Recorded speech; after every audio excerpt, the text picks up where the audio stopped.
Hey guys, it's me Serena, back with another car video. I wanted to do this sort of like quick video on all this stuff surrounding Naomi Osaka. I actually find this conversation to be really interesting. Naomi Osaka made like big waves when she said that she was gonna skip a press conference, and it turned into this huge thing, and she ended up withdrawing from the French Open, which she's second in the world. The French Open was actually like her first world champion title. I believe that she's won previously. You guys can correct me if I'm wrong. I'm not like super up on tennis like that, but like even I've heard of Naomi Osaka. Like the only fucking tennis players I know is like Serena Williams and Naomi Osaka. Like that's it.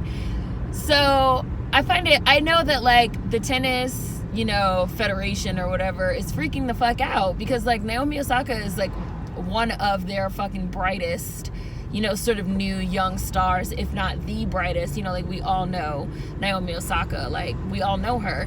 And it was very interesting to me to sort of see some of the response to some of the reaction to her saying that she doesn't want to do the press conference. I've seen a lot of people circulating around old press conferences of Serena Williams, old press conferences that we've all seen, even going back to the time that she's like a small child. And you have these fucking journalists. I hate journalists, even though like I have a degree in journalism, so like I am one, but like I feel like this just gives me like a first-hand knowledge of how journalists are fucking pieces of shit. Like journalists are fucking pieces of shit. They're fucking vultures. Like all they want to do is get, they want to get the soundbite, they want to get the story, they don't fucking give a fuck. Like, they don't give a fuck about your mental health. Like, especially, like, have you guys seen the movie Nightcrawler with Jake Gyllenhaal? Like, that movie is a fucking documentary, okay? Like, that's how fucking journalists really are. And, of course you have, like, the journalists that want to, like, help people. That was why I got into journalism, sort of this age-old, I'm gonna help people, and I'm gonna fucking write shit about people to help them. But then you fucking realize like all they want you to write is like salacious gossip, and like they don't really fucking give a fuck about helping people. And I feel like that's sort of what's at the crux of this problem that we're having right now with like these athletes not wanting to do the press conferences, because like Naomi Osaka is the first person to like actually, I'm not gonna say she's like the first ever, but like she's the first person that I know of to like skip a press conference, get fined $15,000, and then just like fully pull out of her event because she doesn't want to do the press. However, we've all seen Marshawn Lynch. Y'all know why I'm here. Like, I'm only here so I won't get fined, which everybody knows. Like, I don't want to come to this press conference and listen to these stupid ass fucking questions that y'all want to ask. Y'all ask the same dumbass questions over and over again. You guys ask questions that are deliberately meant to like fuck with the mind of the athlete. I watched Last Dance, and the way that the fucking press, ripped into Michael Jordan, who was at the time the greatest athlete in the world. Like, he's not messing up, he's not doing anything wrong. The press relentlessly is, tearing this person to shreds. Now we're in this, 24-hour news cycle, which has touched, everything. And so that has even now touched sports and sports coverage. And this idea that, and we've seen, recently, and especially within the last 5 to 7 years with the rise of social media, a lot of athletes that, they're clapping back. They're clapping back at Stephen A. Smith. They're getting into it with fucking Shannon Sharp, y'all not just gonna, the press, y'all not just gonna fucking sit online and sit on the internet or sit on y'all little shows and shit, sit at y'all press conferences and stuff and fucking eviscerate us, the athletes, and think that we can't say anything back, or, that we don't have no say, and we just have to subject ourselves to this day after day because, like, oh, it's a part of the job. And I've seen that type of pushback too, that, Naomi Osaka, that she's a brat, she's spoiled, she's whiny, she's sensitive, that, that's a part of the job you signed up for. But I think it's also even worth noting that, in 2021 and in the era of social media, do fucking press conferences and all that shit really need to be a part of the job, right? They love to say, I've been listening to some people talk about it, and I've been reading some stuff about it, and it seems like a lot of people love to say that, well, it's important, because basically the athletes are like the ambassador of the sport, right? So it's like, the athletes, they give the interviews, they talk about the sport, they provide almost like a fan interaction. They're able to like tell their side of the story with what went right, with what went wrong. Again, like they're able to answer questions. These are things that a lot of the times are later used in the discussion, in the sports commentary for the shows and for the pieces, and of course for the fans to sort of watch and think about and talk about. But again, I feel like we need to really think about this and talk about this in 2021, because again, like, these athletes at the same time, I understand the criticism of like, well, they're millionaires, they make millions of dollars, like they don't have real problems, like this is not a real problem. You know, while there's people that are like for real, you know, getting evicted and starving to death.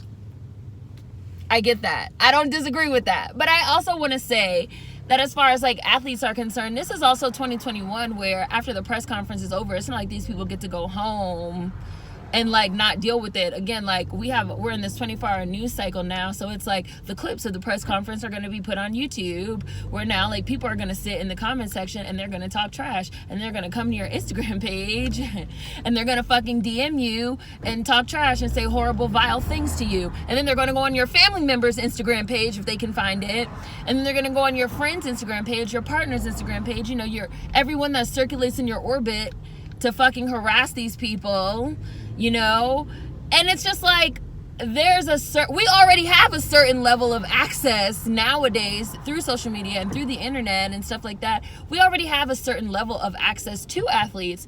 So I do think it's worth, number one, I think it's worth thinking about, do we still need press conferences, and do we still need journalists to sort of run interference between, you know, the athletes and the fans? Not to fucking make a comparison, because I don't really care about the monarchy, but I found it interesting. You know, this is also something that we saw with like Meghan Markle and fucking Harry, that they stopped running, you know, they stopped playing nice with the press the way the press wanted them to. They stopped sort of running interference through the press because they didn't like the things that the press, you know, were saying about them.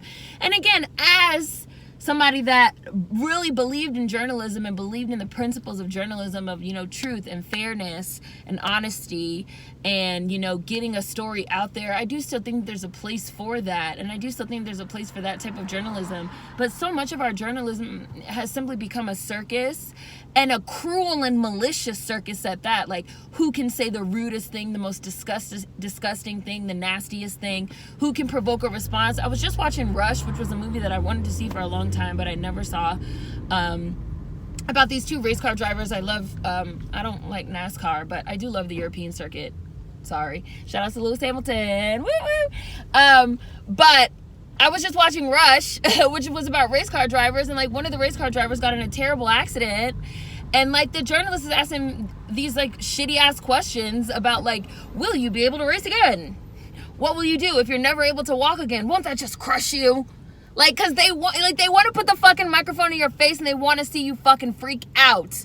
And I feel like this is the underlying attitude around like a lot of our media right now, a lot of our social media right now. I feel like this is the underlying attitude behind this. Thoughts. Like, there's a fucking microphone in your face while somebody says the most vile, disgusting things, and then they ask you, what do you think? They really want a reaction out of you, so that a whole bunch of people will come to their fucking website and read about it or watch clips of it and engage with it to create money, advertising revenue, okay? Because everything goes back to fucking capitalism.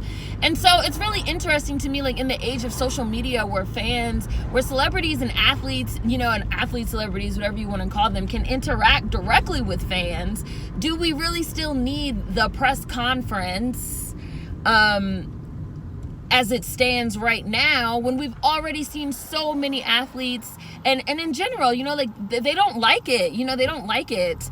And I do think that the ordinary person gets a little bit of schadenfreude out of like seeing the athletes sort of in the hot seat and getting kind of poked at, and because they do make millions of dollars, you know, to play what some feel is a children's game, you know, tennis, fucking basketball, football, you know, like a lot of people feel like, do they need to make millions of dollars to fucking play what is essentially a game? And so I do think a lot of people get, you know, they get something, again, like a little bit of schadenfreude out of, you know, poking them, prodding them, saying horrible things to them just to see how they react. But it's true too that there is a real person on the other end of that, and I can see how that would be excruciating to someone's mental health. And again, it's not like Naomi Osaka is the first person to talk about not wanting to do this, because again, to also see the the old clips and interviews of Serena Williams get circulated around. Serena Williams, who we know was basically bullied by the press, who was bullied by a racist press, who said horrible racist things about her repeatedly, interviewers and, you know,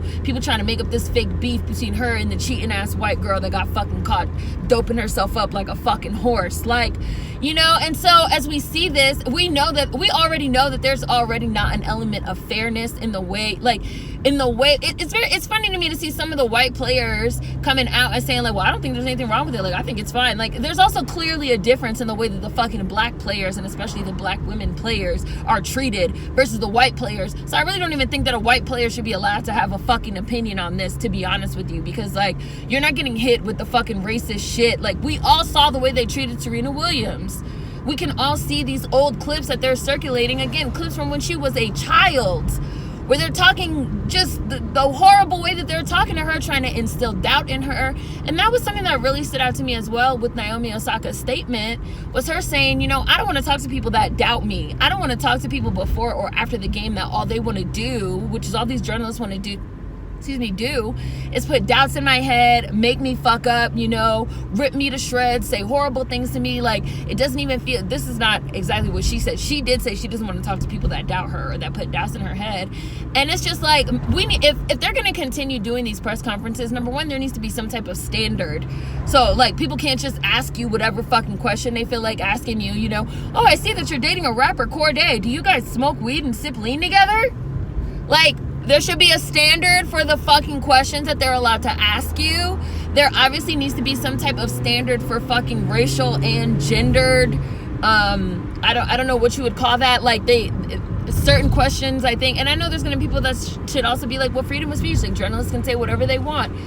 I think that there should be some type of standard. There should be some set questions, you know. If this is supposed to be about certain athletes being the face of the sport, talking to the fans, making the sport accessible, giving their side of the story on plays, it should be a set amount of questions. It should be certain types of questions. I definitely think, like, I don't believe that athletes shouldn't have to do press. I do think that press is a part of the job. I do understand press as a way for fan interaction, for them to be ambassadors for the sport, and for them to give their side of the story and what they were thinking and how they were playing. But I think that there should be some guidelines in place, and I'm sure there are some guidelines in place, but they're obviously like too fast and loose, again, especially in the era of social media, where people can then take your clips and you know, disseminate them and do whatever they want with them, and you basically have no say. There should be some type of guidelines put in place to protect the fans, to protect the journalists, and to protect the athletes themselves, so that everybody can be more comfortable moving forward with this relationship with the press. Because as it stands, we obviously see that this relationship with the relationship that people, public citizens, have with the press across the board is not working. It's not working when it comes to our politics. It's not working when it comes to our entertainment. We have all these false narratives constantly being entertained. We have this huge issue in mainstream journalism, especially of like whataboutism and like both sides, even, you know, if one side is horrible. Like, it's just very much, again, like, we're moving into a different era. We're in a different era, I guess. Like, we've moved into a different era. We've moved into a different time. And you have a lot of people that are really holding on to an older way of doing things, even though it's clearly not working for people. And I think that we do have the resources at this moment in time to really take into consideration, you know, like, what would be a better way to do this so that people, you know, don't sit up at a press conference talking about I'm just here so I won't get fined. Nobody wants to do this shit. We all fucking hate you. Like, people really be like, I'm a sports journalist. They say that shit with so much pride. And it's like, yeah, but everybody fucking hates you. You know that, right? Like, nobody fucking likes you. Like, the fans hate you. They hate your takes. The athletes hate you. They hate talking to you. They don't want to give you fucking your interviews at the end. Like, none of you motherfuckers are like my fucking guy with the fucking busy suits that now, since I'm in the middle of driving, I'm not completely using my brain for this video, that now I can't think of his name, but he died from cancer a few years ago. Shout out to my dude with the wild ass suits. Like, you are not, you like, you know, it takes a certain type of journalist, and most people just don't have that touch to make people feel comfortable, to have empathy, to not be cruel and malicious and, you know, just like chasing a scoop, you know, to figure out how to make people feel comfortable with you and want to talk to you and want to give you that information. That's a talent. That's a skill. And I think that that's also something that we really need to take into consideration, again, when we talk about how the media, you know, and these press conferences and shit, like, they really exist to fuck with these athletes for our benefit. And I think it's definitely worth having a conversation about how do we move forward in the 21st century with this really, you know, outdated and archaic concept, especially as you have these younger athletes coming up. Naomi Osaka is only like 23 years old that don't fuck with it. Like, it's only going to become more and more pronounced, especially now that Naomi has sort of set this standard of like, fuck you guys, I'm out, you know. So I just wanted to do this video because I thought it was a very, very interesting topic, something that we've seen flare up again and again with athletes not wanting to talk to the press and people in general not wanting to talk to this press and this problem with the press. So let me know what you guys think in the comments. Food for thought as always. See you guys next time. Peace.